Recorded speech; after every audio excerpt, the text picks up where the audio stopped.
Sistema circulatorio o corazón.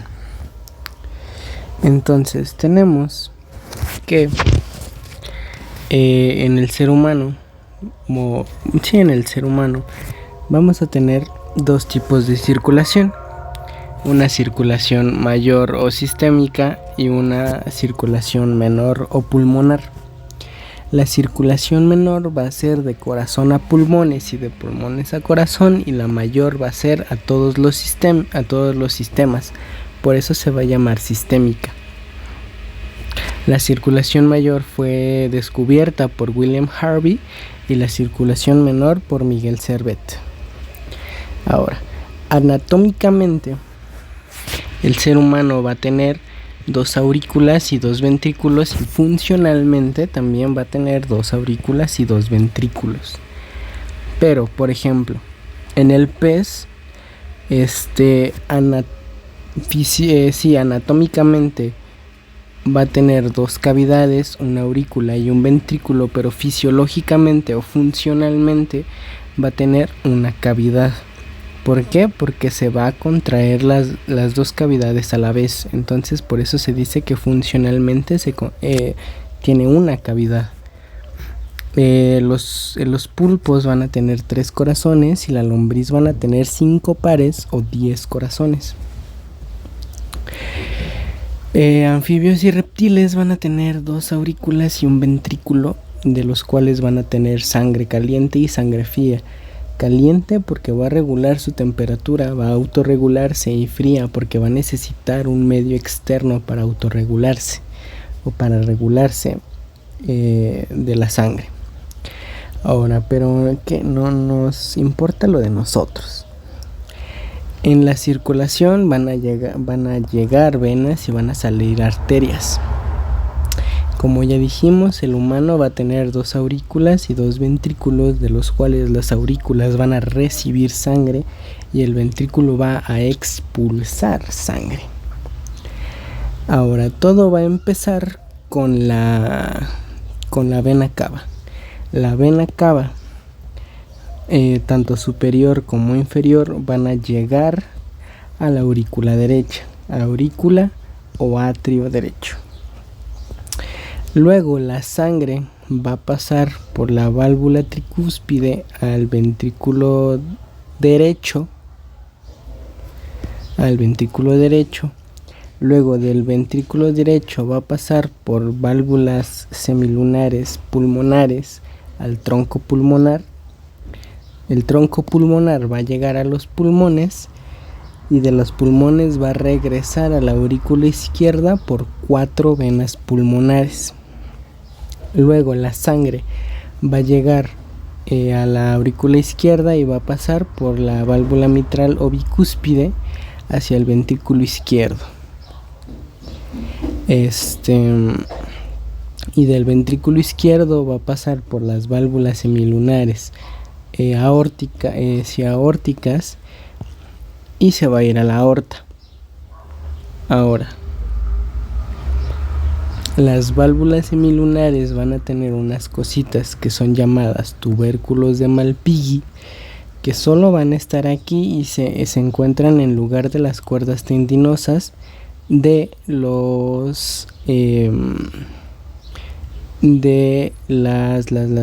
¿cómo se llama? De la válvula mitral y de la válvula tricúspide. Las cuerdas tendinosas van a tener la función de cerrar o de hacer que no se regurgite la sangre, y los tubérculos de Malpighi van a hacer la misma función de hacer un contrapeso. Esto va a ser la circulación menor. Y ya la circulación mayor, que va a ser la sistémica, va a ser de la aorta a todo el cuerpo. De la aorta va a pasar a la aorta ascendente, luego va a pasar por el arco aórtico o callado aórtico, y luego por la aorta descendente hacia todos los órganos. Pero en el caso de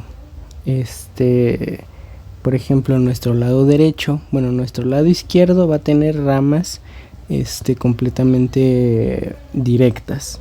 O sea, va a tener la carótida izquierda y va a tener la subclavia izquierda, la arteria carótida izquierda y arteria subclavia izquierda. Pero en el caso del lado derecho, como el corazón está del lado izquierdo, va a tener un tronco brachiocefálico derecho, y de ahí va a dar la arteria carótida y la arteria subclavia.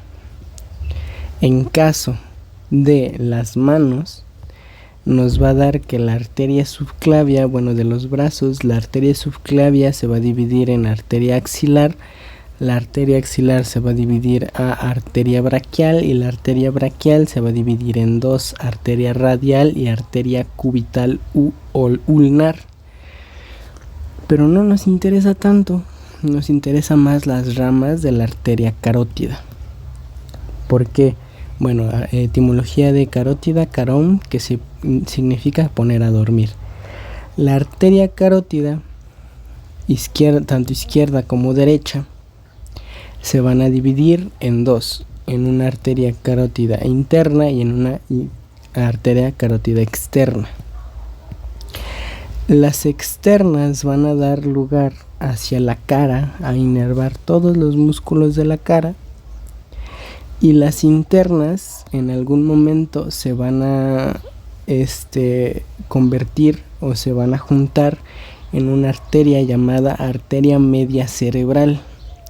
La arteria media cerebral va a dar lugar a el polígono de Willis, que es la circulación del cerebro, que es para que no haya un taponamiento y no haya un mayor problema. Y la arteria que más irriga al cerebro es la arteria meningea media. Arteria meningea media. Esto en cuanto a circulación menor y mayor. Pero ahora, el corazón también tiene y una inervación cardíaca. La inervación cardíaca, por ejemplo, gracias al par 10, que es el vago, vamos a tener una inervación parasimpática. Bueno, primero explicar que la contracción va a ser la sístole y la relajación va a ser la diástole. Entonces, rela a, yo por eso me acuerdo, y ya lo que queda pues es la sístole. La inervación va a ser gracias al nervio vago, el par 10, inervación parasimpática, que iniciamos con el nodo sinoauricular, el nodo Keith-Flack, o también llamado marcapasos del corazón, que está en la aurícula derecha, arriba de la aurícula derecha. Y vamos a tener que gracias al marcapasos del corazón vamos a tener de 60 a 100 latidos por minuto, o latidos normales, 100 latidos. Los de 60 a 100 van a ser normales, y si son arriba de estos valores va a ser taquicardia, y si están abajo de estos valores va a ser bradicardia. Luego nos pasamos al nodo auriculoventricular o Ashok-Tawara, que está arriba del ventrículo derecho o abajo de la aurícula derecha.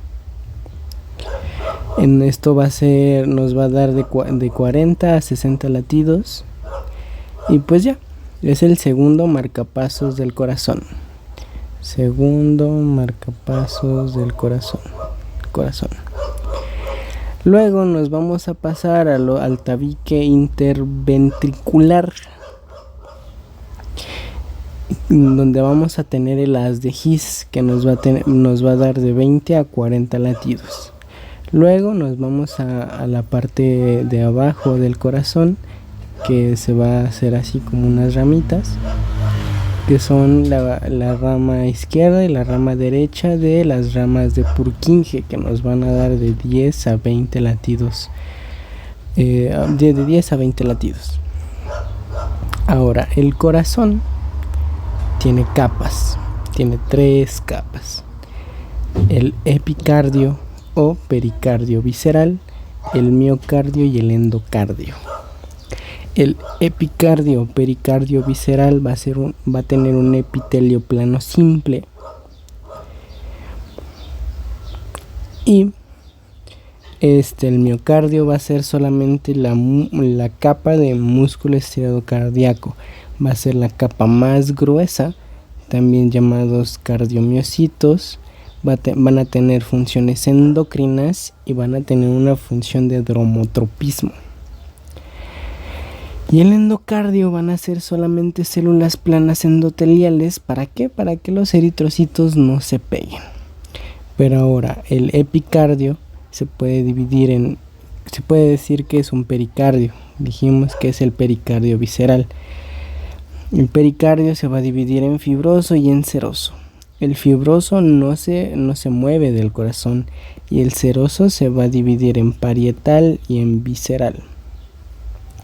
Y entre el pericardio parietal y entre el pericardio visceral va a haber un líquido pericárdico para que no haya un roce y no se dañe el corazón.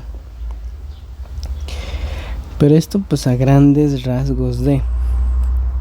Ahora, como puntos importantes, la arteria descendente anterior izquierda va a ser la que irrigue el septum cardíaco y ventrículo izquierdo. Y esta se va a originar en la base de la aorta y va a irrigar gran parte del corazón. Por ejemplo, hay músculos papilares por cuerda tendinosa y solo están en válvula mitral y tricúspide. ¿Para qué? Para que no se regurgite la sangre, como ya lo dije.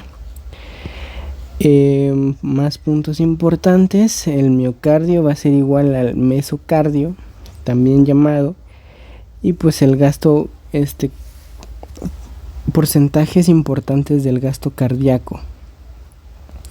Pues entender que el gasto cardíaco es todo lo que mueve el corazón por minuto, que son 5 litros en promedio. Y el gasto cardíaco va a ser, o al menos yo lo entendí así, el porcentaje de esos 5 litros, el porcentaje de esos 5 litros que se va a llevar algún órgano. Entonces, por ejemplo, el cerebro se va a llevar el 15% de esos 5 litros. El hígado se va a llevar el 30% de esos 5 litros. Y los riñones el 20% de esos 5 litros.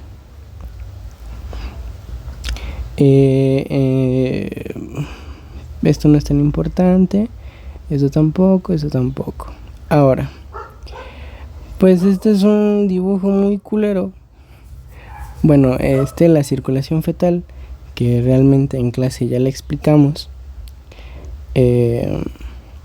Porque aquí nada más tengo, creo que, sí tengo los 3. La circulación fetal, que bueno, el cordón umbilical va a tener gelatina de Wharton, y va a tener una vena y 2 arterias. Una vena que va a llevar oxígeno y nutrientes, y 2 arterias que van a tener sangre desoxigenada y desechos. Gelatina de Wharton y placenta o corión va a mantener vivo al bebé. Ahora, vamos a tener que la circulación fetal va a tener 3 shunts. ¿Qué es un shunt? Pues va a ser una mezcla de sangre tanto oxigenada como desoxigenada. Ahora, obliterar significa que algo se cierra o se vuelve un ligamento cuando recibe oxígeno o aire. Es cuando se cierran los vasos o cuando así recibe oxígeno o aire. Y hay 3 shunts en la circulación fetal. El primero va a ser el conducto arterioso, que se va, y cuando se oblitera va a ser el ligamento arterioso, que es de la arteria pulmonar a la aorta. El segundo va a ser el conducto venoso, que se va a obliterar y va a dar el ligamento redondo, que son de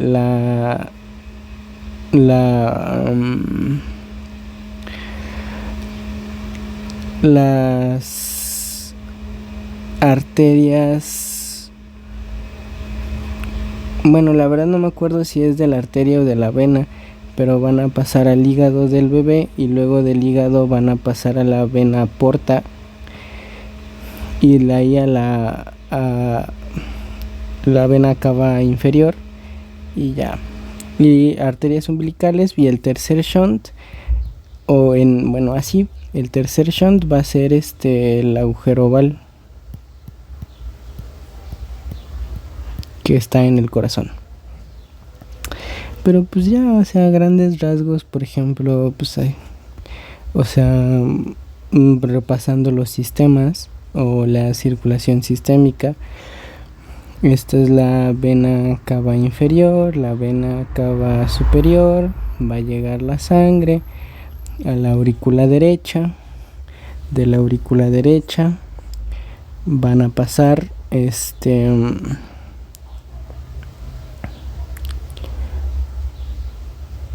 la aurícula derecha por la válvula tricúspide, al ventrículo derecho, van a pasar hacia el tronco pulmonar por las semilunares pulmonares, hacia los pulmones, van a llegar por 4 venas pulmonares hacia la aurícula izquierda, van a pasar por la válvula mitral-bicúspide hacia el ventrículo izquierdo. Del ventrículo izquierdo van a pasar a la aorta por las semilunares aórticas, aorta ascendente, callado aórtico, aorta descendente. Del lado izquierdo, carótida izquierda, subclavia izquierda. Del lado derecho, tronco brachiocefálico, rama de la carótida derecha, la subclavia derecha, la arteria axilar, la arteria braquial, la arteria ulnar, la arteria humeral y ya pues ya luego se dividen las dos carótidas en interna y en externa, y ya pues lo demás. Y pues ya, o sea, no hay más que decir.